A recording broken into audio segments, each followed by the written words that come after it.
Magandang umaga po sa ating lahat, sa mga nagising na ngayon, umaga. Alas 5 ng umaga ngayon, tayo po ay magsisimula na sa prayer devotion.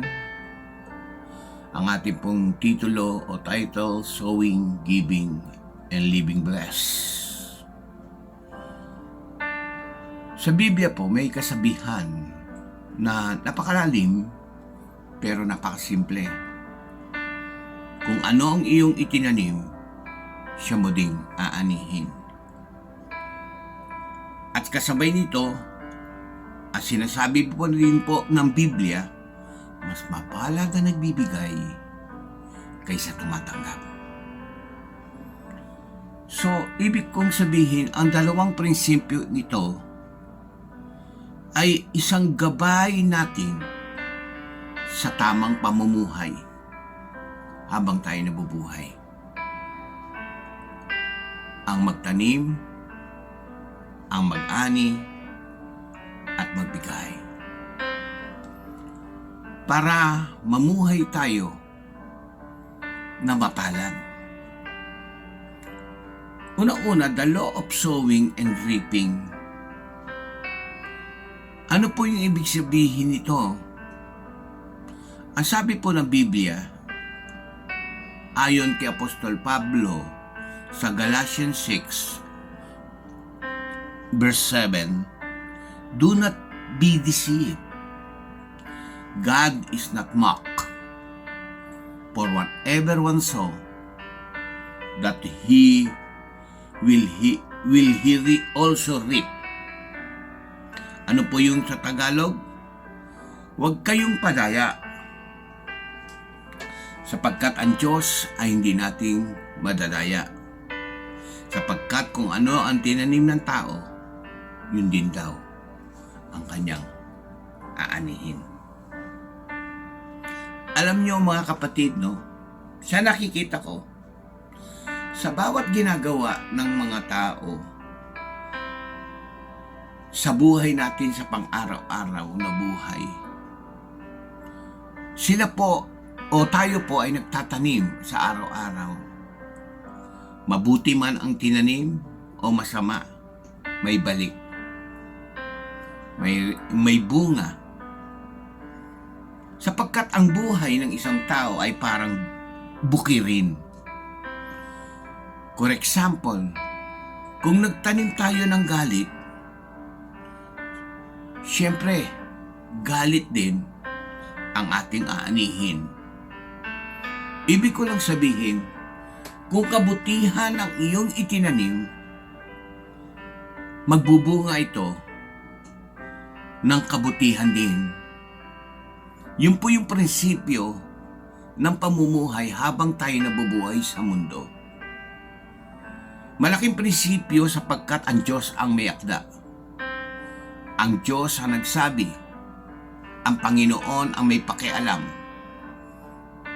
Ito ay hindi kayang i-erase o burahin sa pang-araw-araw na buhay natin bilang mga anak niya. Kung ano ang iyong tinanim, siya mo ring aanihin. Pangalawa, the blessing of giving. Sabi ng Acts chapter 20 verse 35, it is more blessed to give than to receive. Mas papalad daw ang magbigay kaysa tumanggap. Ako po'y naniniwala sa talatang ito sapagkat mismo na-experience ko kapag ako ay nasa loob magbigay sa simbahan man, sa tao man, o kung sino man, walang hinihintay na kapalit. Nakikita ko na mas mapalad ako dapat dahil ako yung ginamit ng Diyos para magbigay sa aking kapwa. Habang hindi ko hinihintay ang kapalit, ang bunga nito, sapagkat wala sa isip ko na babalik ito ang Diyos. o ibabalik ito ng Diyos. Isang araw lamang, makikita ko na yung bunga ng aking ginawa. Kasi nga, bakit sinabi kong nagbunga? Dahil yung itinanim ko ay related sa bunga na aking tinanggap. Ibig sabihin, totoo yung sinasabi ng Biblia, mapalad na nagbibigay kaysa tumatanggap. Kaya matuto po tayong magbigay sa ating kapwa, sa ating sa anumang bagay, sapagkat mapalad daw ang nagbibigay sapagkat nasa Kanya ang kalooban ng Diyos. Yun po yung katotohanan ng pagbibigay. So, alam nyo, ang tunay na pagpapala ay hindi naman nasusukat bases sa dami ng kanyang tinanggap, kundi sa dami ng kanyang ibinigay. Sapagkat ang pagbibigay ay tanda ng pusong nagtitiwala sa Diyos. Hindi ibig sabihin nagtitiwala ka ay nasa isip mo na ibabalik ito ng Diyos. Nagtitiwala ka na ang kabutihan ng Diyos ay walang hanggan. Nagtitiwala ka na habang ikaw ay nagbibigay, magbibigay ang Diyos ng isang kapanatagan ng iyong puso, isipan. Yun na lang po, bless ka na eh. Hindi na material blessing eh. Yung kalusugan, yung hindi ka nagkakasakit, yung magising ka lang ng tamang oras sa umaga. Ito po isang uri ng pagsukli o pag-ani ng mga ating ibinigay. Bigyan ko po ng 3 simple points ang ating pong pag-aaralan. Alam nyo kapatid, number 1, your action are seeds. Yung ating mga ginagawa ay isang butil na itinatanim araw-araw. Yung ating pagkilos, pananalita, gawa, ito po ay isang butil na mustasa na sa bawat araw ng iyong pagtatanim ay magsusikli ang Diyos na magandang bunga kung maganda ang iyong itinanim. Sapagkat ang buhay ng tao ay hindi aksidente. Ang buhay mo at ang buhay ko. Anong ibig ko sabihin? Bigyan ko kayo ng halimbawa. Kapag ang isang tao ay nagtanim ng kabutihan, tiyak kahit hindi mo nasa isip ito, magbubunga ito.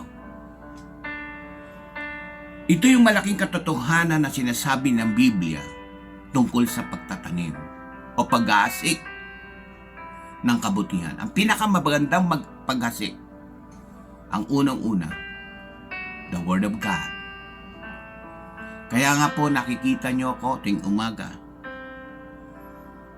ay nagsasalita rito ng salita ng Diyos dahil gusto ko magtanim sa inyo ng kabutihan ng salita ng Diyos. Gusto ko yung salita ng Diyos na nais ng Panginoon para sa inyo ay maitanim ko ng tama sa tamang lupa o matabang lupa para magbunga ito ng liglig, pikpik, umaapaw. Hindi po sa akin, mas nais ko po sa inyo. Pero not my wills, kundi kalooban ng Diyos ang masunod, hindi ang kalooban ko. Yoso, ibig sabihin, ang buhay natin ay laging may bunga. Ang lahat ng ginagawa natin ay laging may resulta. Dahil ito sa pagtatanim natin sa araw-araw, mali man o tama, may bunga. Yung ating pagkilos, yung ating paggalaw, yung ating pananalita ay isang pagbibigay. Kung paano tayo gumalaw sa mundong ito, sa kabutihan na gawa ng Diyos sa atin, ito ay may balik. Sapagkat hindi papayag ang Diyos na hindi magbunga ang kabutihang ipinagkaloob mo sa iba. Pangalawa, giving reflects God's heart. Alam natin ang Diyos ay mapagbigay. Tama po ba ako? Kaya nga, kapag tayo ay nagbibigay, parang ang Diyos ang ating binibigyan. Sa Kanya po, nagre-reflect ang ating binibigay. Ang ibig ko lang sabihin, yung kagalakan ng Diyos sa iyong pagbibigay sa iyong kapwa ay nagbabalik sa Kanya. Kaya kapag ito'y nakita ng Diyos, hindi pwedeng hindi maantig ang Diyos sa iyong ginawa. Kaya ito magbubunga. Kung papansinin natin 2,000 years ago, mahigit, ang Panginoong Jesucristo sa earthly ministry niya, nung nagministeryo siya sa mundong ito, walang tigil ang kanyang pagtatanim sa kanyang kapwa ng kabutihan. Kaya naman narito tayo ngayon, natuto dahil sa kanyang pagtatanim. Ibig ko lang sabihin, yung pagtatanim ni Lord in earthly ministry, ito yung isang malaking dahilan kung bakit din tayo nagtatanim. Kaya magtanim tayo upang tayo ay magkaroon ng bunga. Huwag mong i-expect ang bungang ito kung ano ang nais mo, kundi kung ano ang nais ng Diyos na ibunga sa iyong ginawa. Pangatlo, blessing follow obedience. Itong sinasabi ko, kapag sinunod natin ang prinsipyo ng Diyos sa pagtatanim, kahit hindi mo agad nakikita ang sukli o ang bunga nito, may panahon kasi ng pagbubunga at may panahon din ng pagtatanim. Anong sabi ni Solomon? May panahon ng pag-ani, may panahon ng pagtatanim. So may panahon ng kabutihan at may panahon ng pag-aani ng kabutihan. Sabi nga, may panahon ng kapanganakan at may panahon ng pagpanaw. So, kapag sinunod natin yung prinsipyo nito ng ating Panginoon, yung mabigyan ka lang ng Diyos ng peace of mind, the God of peace, hindi mo kayang suklian ng magandang pagtatanim, sapagkat ang peace of God, ang pinakadakilang regalo o bunga na matanggap mo sa buhay natin habang tayo ay buhay sa mundong ito. Kung ako ang tatanungin,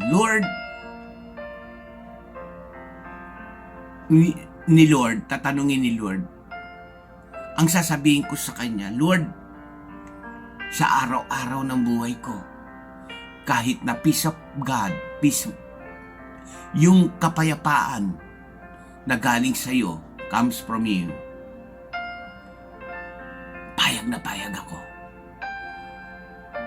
Yung tipong kahit ikaw may sakit, panatag ang isip. Dahil alam mo, may gagawin ng Diyos sa plano na ito. Bunga po yun. Bakit ko nasasabi yan? Kasi alam ko, tapat ang nangako. Ang Diyos na ating pinaglilingkuran, ang siyang nangangako sa atin sa oras na. I challenge you, kapatid, sa loob ng isang linggong ito, ngayon ay Monday, subukan mo kaya magtanim sa iyong kapwa ng kabutihan. Hindi ko sinasabing hindi ka nagtatanim. Ang sinasabi ko, subukan mo magtanim ayon sa kalooban ng Diyos. Sa salita, sa isip, at sa gawa, lalo na sa puso. Yung pusong pagbibigay na nanggaling sa kalooban ng Diyos. Sabihin na nating maliit lang ito, pero ang malaki ang impact nito sa puso ng ating Panginoon. Dahil ang ginamit mo ay buong pusong pagbibigay. Hindi natin hihintayin ang ani bago tayo gumawa ng tama. Maghahasik tayo ngayon ng kabutihan. Maghahasik tayo ng pag-ibig at kabaitan mula sa puso. Dahil nakakasiguro ako, darating ang panahon, ikaw rin ang mag-aani kung hindi ka magsasawa. Galatians chapter 6. Para sa ating pagtatapos, tatanungin kita, ano ang gusto mong anihin sa buhay mo? Kung meron ka na naisip, sabihin mo kay Lord. At alam ko, sasabihin sa Lord, magsimula ka muna magtanim para makita ko anong klaseng bunga ang ipapalit ko sa iyo. Magandang umaga po sa ating lahat. Ang lahat ng usaping ito, message na ito, ay papuri sa Diyos. Sa Diyos lamang tanging ipinagkakaloob. Nawa magbunga ng mabuti ang iyong pakikinig. Huwag mong i-expect kung anong ibibigay ng bungang ito. Ang itanim natin sa ating isipan, ang Diyos ay mabuti. Ang Diyos ay nagbabalik sa mga taong may matuwid na puso sa pagbibigay. Magbigay ka na may saya. May balik ito na mas masaya na galing sa Diyos. Good morning po. Basbasan ko kayo ng ating Panginoong Hesus, ang Ama at ang Anak at ang Diyos Espiritu Santo. In Jesus' name, to God be all the glory. Amen. Amen.